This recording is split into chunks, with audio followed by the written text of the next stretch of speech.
Saya mempersiapkan waktu saya yang juga sibuknya luar biasa untuk ngasih ya coaching ulang kepada Anda supaya apa? Supaya Anda itu nanti nggak ada kendala di lapangan, gitu.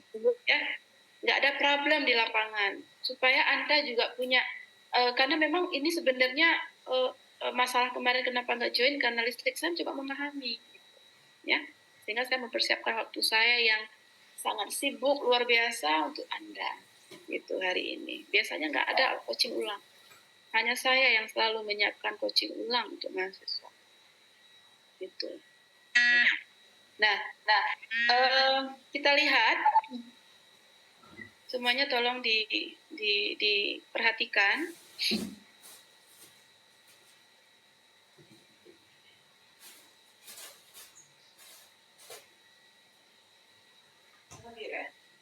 Nah, ini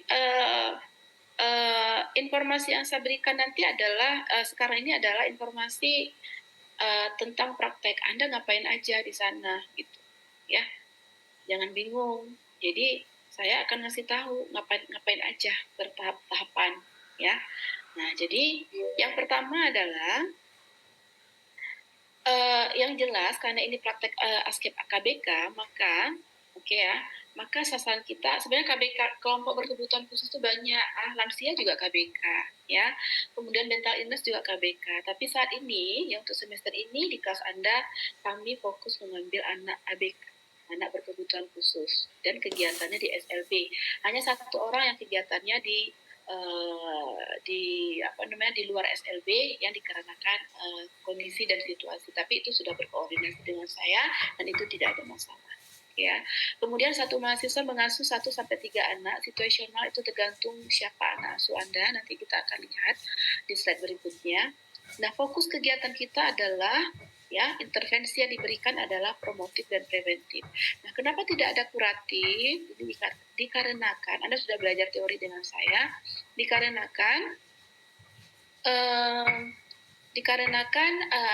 anak-anak ABK ini, apalagi jenis-jenis tertentu seperti autis, ya, itu mereka punya beberapa penyakit, ya, biasa punya penyakit bawaan yang sehingga ketika kita melakukan kuratif itu beresiko, ya.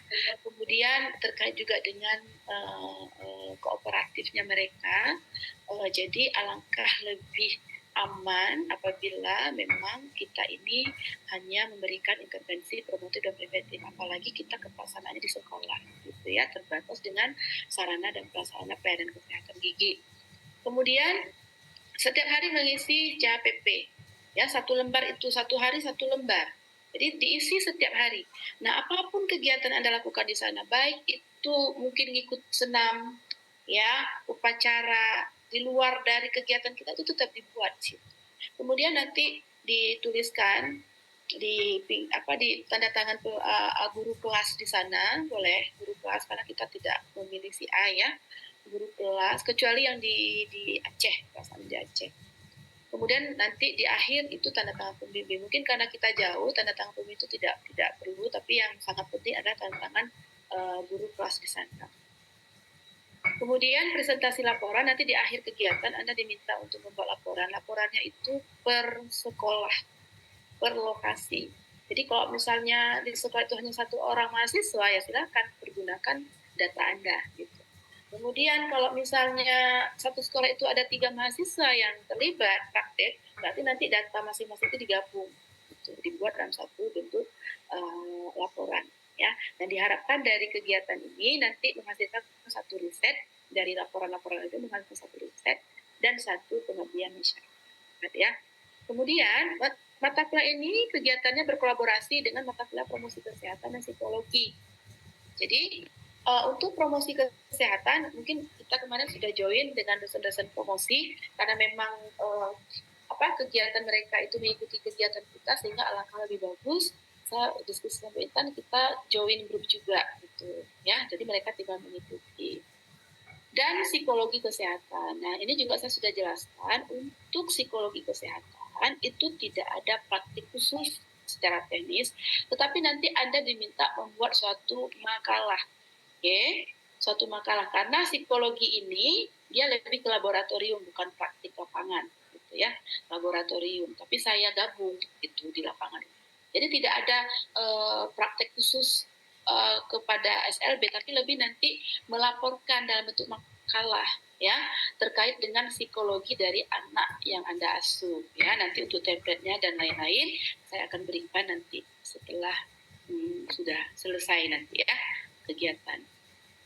Nah, ini adalah rekrutmennya. Oke. Rekrutmennya itu kalau Anda nanti mengasuh anak autis itu cukup 1 orang aja. Kemudian kalau Down syndrome, ini kan yang punya problem dengan mental ya. Kalau Down syndrome itu dan tunagrahita 2 orang. Kalau mau lebih silahkan, ya silahkan. Tapi Anda harus bisa memperhitungkan diri Anda dengan kondisi si anak tersebut. Kemudian untuk yang punya problem fisik itu tunanetra, rungu itu 3, daksa juga 3. Ingat daksa ini jangan istilahnya yang memang punya masalah karena fisik ya, jangan ada nanti daksa yang ada problem CP, itu jangan, karena ini sulit juga gitu. Jadi pure daksa yang memang dia normal secara mentally tapi dia punya problem dengan fisik, nggak ada tangan, nggak ada kaki dan lain-lain ya. Oke, itu 3.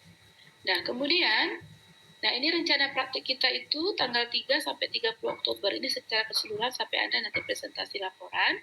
Kemudian kalau di lapangan itu kita kegiatannya itu sudah ada di jadwal kapan-kapan aja, berarti di tahap pengkajian 2 hari ya. Kalau 1 hari selesai berarti Anda nggak perlu hari kedua, nggak perlu datang. Tapi kalau memang belum selesai itu dilanjutkan. Kemudian tahap diagnosa dan perencanaan itu di rumah aja ya Bapak Ibu ya, jadi jangan nggak di sekolah, di rumah aja, dan itu harus berkonsultasi dengan pembimbing, nggak boleh tidak. Oke, kalau sudah ACC baru dilanjutkan ke tahap implementasi. Nah itu ada ke sekolah. Itu ada 3 hari yang saya jadwalkan. Oke, silakan dilakukan edukasi. Nah edukasi itu dipastikan pada saat pengkajian Anda datang dikasih waktu 2 jam ya. Jadi pada saat pengkajian Anda dipastikan datang jam 8 sampai jam 10 di bawah sebelum mereka keluar main, karena ini terkait dengan data status kebersihan. Kalau mereka nanti ketika Anda datang setelah mereka keluar main, tentunya nanti datanya bias kan, nggak objektif karena mereka udah makan ya. Jadi untuk pengkajian dan evaluasi karena kita ada pemeriksaan status kebersihan, Anda datang di jam ini gitu. Ya, sebelum main. Kemudian untuk implementasi, Anda juga kalau memungkinkan datang di jam ini juga gitu. Tapi kalau tidak memungkinkan, misalnya pihak sekolah bilang, oh jam 8, jam 10 itu ada kegiatan kami. Jadi Anda datangnya jam 10 ke atas, itu boleh, nggak apa-apa. Silakan datang. Ya, gitu ya. Nah, kenapa waktu Anda itu rentangnya 2 jam? Kalau implementasi, mungkin kalau implementasi ada penyuluhan setengah jam sudah selesai, tapi saya nggak mau seperti itu aja. Itu harus diulang-ulang, edukasinya harus diulang-ulang, sampai kemudian jam 10 selesai, Anda pulang. Diulang-ulang, melakukan pendekatan dengan mereka, gitu ya, buat mereka senyaman mungkin, itu butuh waktu, ya. Kemudian Anda ngasih edukasi, dan diulang-ulang. Secara teori, informasi yang diulang-ulang itu bisa membuat mereka lebih paham, menstimuli pemahaman mereka terkait apa yang Anda sampaikan. Jadi saya nggak mau Anda setengah jam di sana udah kasih edukasi dan ngerasa udah selesai edukasi Anda pulang. Nggak seperti itu. Diulang-ulang sampai jam 10 tank baru Anda pulang. Seperti itu ya. Nah kemudian sebelum kegiatan perlu diberitahukan kepada pihak sekolah terkait dengan jadwal. Kan kita besok turun. Jadi hari ini sudah difikskan dengan pihak sekolah, ya sudah diberitahu pihak sekolah bahwasanya Anda turun besok. Jadi mereka sudah siap. Kecuali kemarin ada informasi ada beberapa sekolah yang sedang ujian. Nah ini tolong dikoordinasikan kembali dengan pihak sekolah dan kami sebagai mungkin ke saya sebagai informasi terutama untuk pembimbing sangat diperlukan koordinasi terkait schedule tersebut ya. Nah selanjutnya ini jadwal kita. Ini jadwal kita ya, kegiatan praktik ini jadwal. Oke, tolong diikutin jadwal ini ya Bapak Ibu. Jangan tidak diikutin. Kecuali bagi sekolah yang tadi saya bilang mereka ujian di tanggal 3. Oke. Yang lain kalau tidak ada problem silahkan diikutin tanggal ini. Ya. ya, diikutin tanggal ini. Gitu. Nah, ternyata misalnya contoh, ternyata di tanggal 7, tanggal 6, 7, 8 itu ada kegiatan di sekolah. Kalau nggak bisa nerima kita, nah itu juga nggak masalah. Silakan berkoordinasi dengan pembimbing, kita cari waktu lain. Tapi kalau tidak ada problem sama sekali, ikutin jadwal ini. Gitu, ya. Nah, ini untuk kalau pembagian kelompok kan sudah ada di panduan. Pembagian lokasi pembimbing ini khusus di Aceh ya. Ini sudah saya koordinasikan, ini khusus di Aceh. Untuk SLB negeri sudah siap, besok turun. Untuk SLB pembina masih berproses koordinasi, hari ini mungkin informasinya. Oke. Nah, ini tahap kegiatan kita. Ngapain aja di sana. Nah, untuk tanggal 3 sampai 4 ini masuk ke tahap pengkajian. Ngapain aja Anda periksa. Ya, status kebersihannya. Jadi Anda siapin apa instrumen KSP. Kemudian kita lihat perilaku pendaraannya, apa yang disiapin, kuesioner, kan ada di panduan. Jangan menggunakan kuesioner aspek anak, beda. Ya. Oke, lihat di panduan, di copy, ya, di print. Kemudian observasi menyikat gigi. Ya, saya belum ngirim itu ya. Belum mengirim poster menyikat gigi, tolong diingatkan lagi. Kemudian observasi lingkungan, dilihat ada nggak kantin, ada nggak makanan selingan di sana yang diberikan. Kok ada makanan selingan dari sekolah, apa yang diberikan sama mereka, jenis apa, apakah karyogeni atau non-karyogeni. Apalagi sekarang ada yang nasi Prabowo itu ya, bahasa anak saya itu ya. Nah itu tolong ditanyain semua. Karena apa? Ini bisa menjadi faktor yang mempengaruhi terjadinya masalah kesehatan gigi. Okay. Kemudian diagnosa dan perencanaan, nah ini Anda lakukan di rumah. Oke, nanti di KSP kan itu ada format yang Anda harus isi untuk diagnosa dan perencanaan, dasarnya kebutuhan dasar manusia. Nah, ini saya sudah tanya sama Bu Reka, Anda sudah mendapatkan di aspek anak, jadi udah gampang nanti menyesuaikan, ya. Kemudian implementasi, nah ini Anda lakukan di sekolah tanggal 6, 7, 8, ya, silahkan datang untuk ngapain aja, promotif dan preventif, ya. Nah, promotif itu Anda memberikan edukasi. Nah, ini koordinasilah dengan pihak tim Promkes terkait dengan metode, media, ya, sesuai dengan anak berkebutuhan khusus yang Anda asuh. Nah, nanti kan Anda ada coaching dengan mereka, silakan tanya, Bu, saya anak autis, harusnya metodenya apa, medianya apa, tanyain. Karena kita mempersiapkan media itu nggak lama, cuman ada waktu tanggal 5. Ya, mempersiapkan hanya waktu tanggal 5 itu. Gitu. Nah, kalau memang media, misalnya medianya semana ukurannya, Bu, itu ditanyai sedetil mungkin biar Anda nanti nggak bingung. Gitu ya. Kalau anak saya tunanetra gimana, Bu? Mau masukkan untuk metodenya seperti apa? Ditanyakan. Nanti pada saat coaching Promkes. Kemudian materinya apa, kita sudah sepakat, kita ambil satu materi sama tentang menyikat gigi, ya, di situ ada waktu, frekuensi, dan cara. Nah, jadi nanti ditanyakan kembali, kalau memang mau menggunakan poster, silakan posternya gimana. Nanti ada poster tambahan dari saya itu tentang tahapan menyikat gigi, ya. Saya pikir itu relevan Anda gunakan untuk jenis ABK yang lain, ya.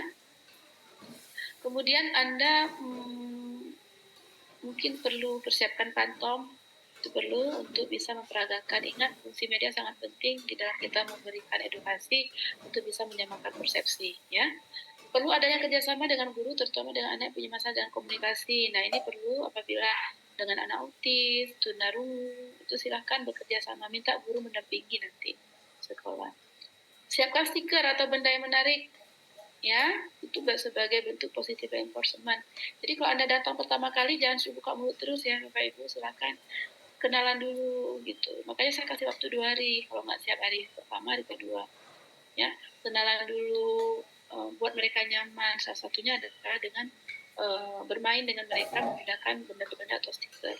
Tapi ingat, jangan sampai main terus gitu. Tetap fokus dengan apa yang Anda ingin capai, ya. Membawa model gigi, nah ini sudah saya jelaskan, kegiatan dilakukan secara berulang-ulang. Jadi saya kasih waktu 2 jam ada di sekolah itu. Ya, jam 8 sampai jam 10.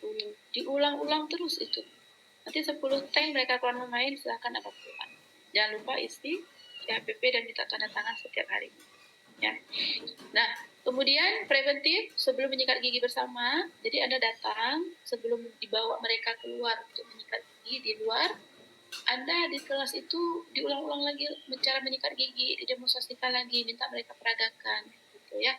Kalau udah fix, mereka udah oke, udah ada, Anda melihat udah ada progresnya, silakan mereka bawa mereka keluar untuk Anda minta menyikat gigi.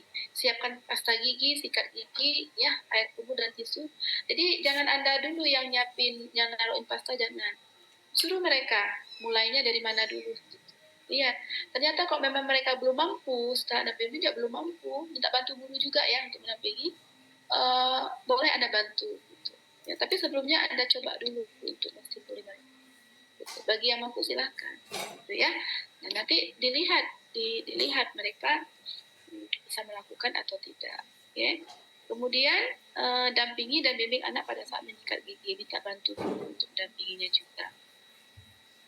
Nah, kemudian masuk ke tahap evaluasi, ya kan? Nah, tahap evaluasi itu ada tanggal berapa itu saya lupa. Ngapain aja? Ini sama kayak pengkajian. Jadi Anda tuh siapin lagi KSP baru, kuesioner baru, observasi menjadi lagi baru, ya. Supaya apa? Anda periksa kembali kuesionernya juga. Nah, untuk kuesioner silakan mau dititipin ke orang tua, mau nungguin orang tua pas jemput misalnya boleh, mau dikasih G-form misalnya itu boleh. Cuma dipastikan ke orang tua tolong ya ibu-ibu ketika diisi jangan melihat referensi, jangan tanya-tanya, isi aja setahu ibu. Ini nggak ada benar, nggak ada salah, nggak ada diambil nilai dan lain-lain. Ya diyakinkan mereka supaya apa, data yang kita dapat itu nggak bias, ya datanya itu objektif. Oke, nah ini sama kayak di pengkajian diukur kembali untuk melihat apakah ada peningkatan, ada perubahan setelah diberikan ya, intervensi, ya implementasi. Nah, jangan berharap adanya perubahan 100%, enggak. Mereka ada progres yang awalnya nggak bisa letakin pasta gigi, misalnya ya, setelah Anda implementasi, ternyata mereka bisa, itu udah progres yang luar biasa. Itu dilaporkan nanti. Jadi nggak menuntut mereka itu sampai sekian tahap itu mereka bisa lakukan, enggak. ABK itu beda, ya. Dan kita nggak menuntut sampai seperti itu. Nah, dokumentasi merupakan salah satu tahap dalam asuhan keperawatan, ya.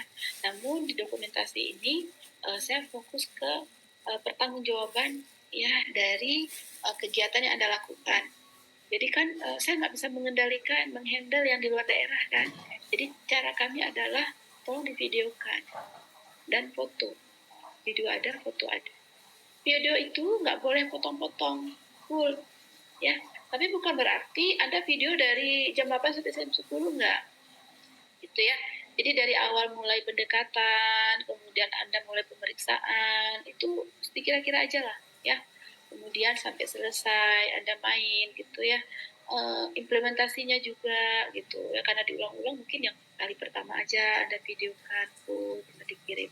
Dan dokumentasi itu setiap hari harus, setiap kegiatan, hari kegiatan harus dikirimkan ke dosen pembimbing masing-masing.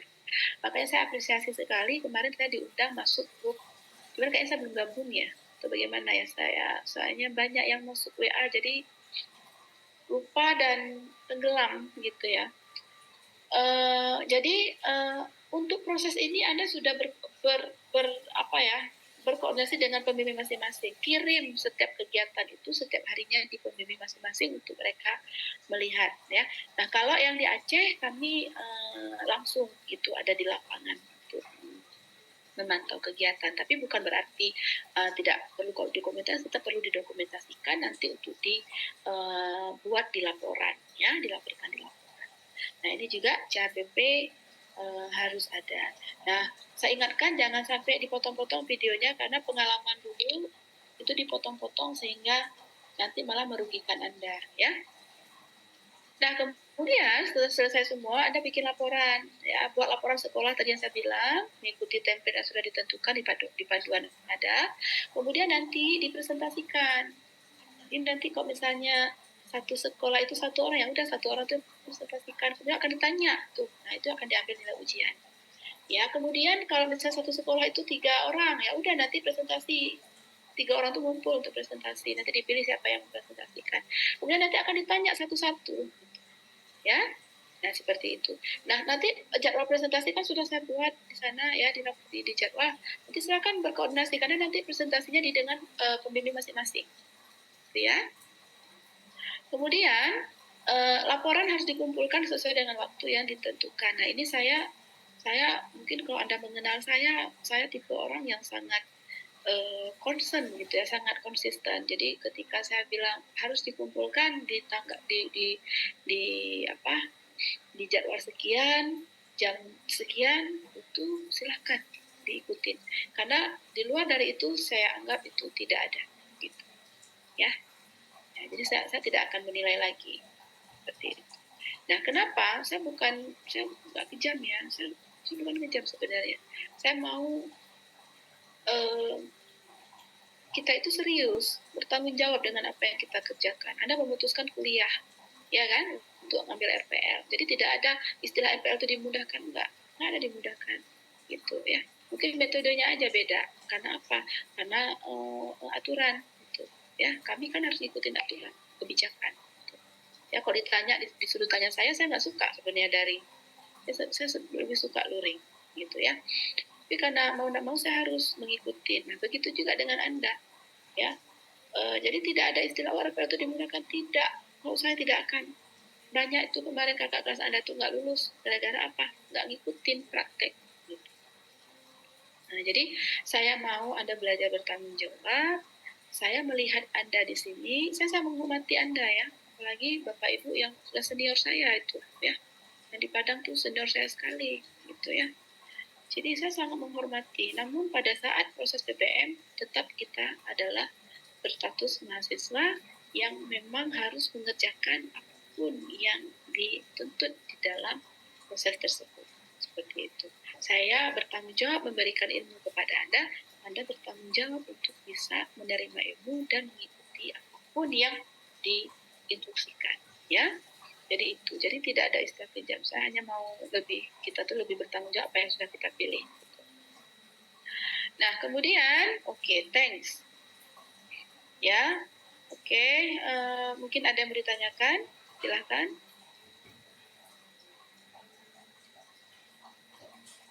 Ada yang mau ditanyakan, Bapak Ibu?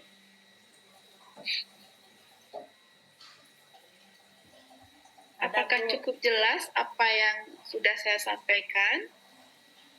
Ingin tanya, Bu. Ya, silakan. Ibu, siapa ini? Bu Yurna, Bu. Ya, silakan Bu Yurna. Ini kemarin entah salah dengar entah apa ya, Bu ya. Mengenai diagnosanya, Bu, kita memakai diagnosa yang KMD, KME atau itu, Bu, atau yang itu, yang baru, Bu. Saya kurang paham dengan diagnosa kita yang baru itu, Bu.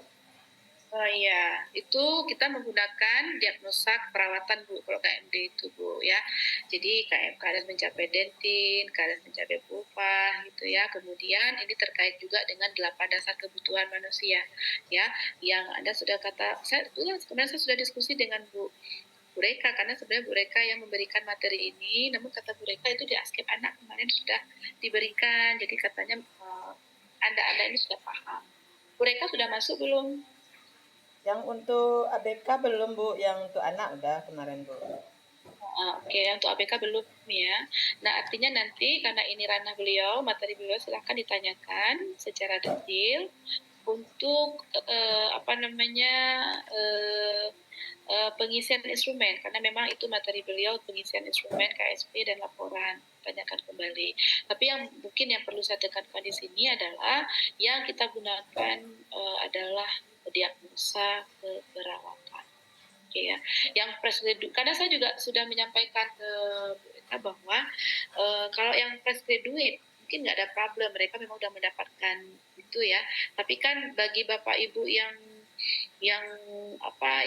mungkin udah lama lulus ya, D3-nya yang memang waktu itu belum ada, sekarang ambil RPL, jadi itu ilmu ya, informasi terkait hal tersebut. Jadi silakan nanti berproses dengan Ibu Reka. Seperti itu ya Bu Yurna. Ya, Bu. Satu lagi, Bu. mengenai silakan. dokumentasi Bu, dokumentasi setiap kita kegiatan kita kirim langsung hari itu ya Bu ya. Terus kita kan di sekolah ada masing-masing kelompok ada 3 atau 2 atau 4 gitu Bu. Jadi kita dokumentasinya dikirim masing-masing atau per kelompok Bu? Kalau apa namanya, kalau menurut saya ya Ibu ya, lebih bagus per masing Bu. Tapi gini, kalau memang gini, kalau ibu mungkin ibu ada orang yang ibu bawa sebagai apa itunya fotografer misalnya ya yang ngerekam, itu boleh ibu, sambilan itu 3 itu boleh, tak masalah, boleh. Berarti kita Ya, melakukan kegiatannya itu berdekatan Bu supaya sekalian nampak semua gitu Bu.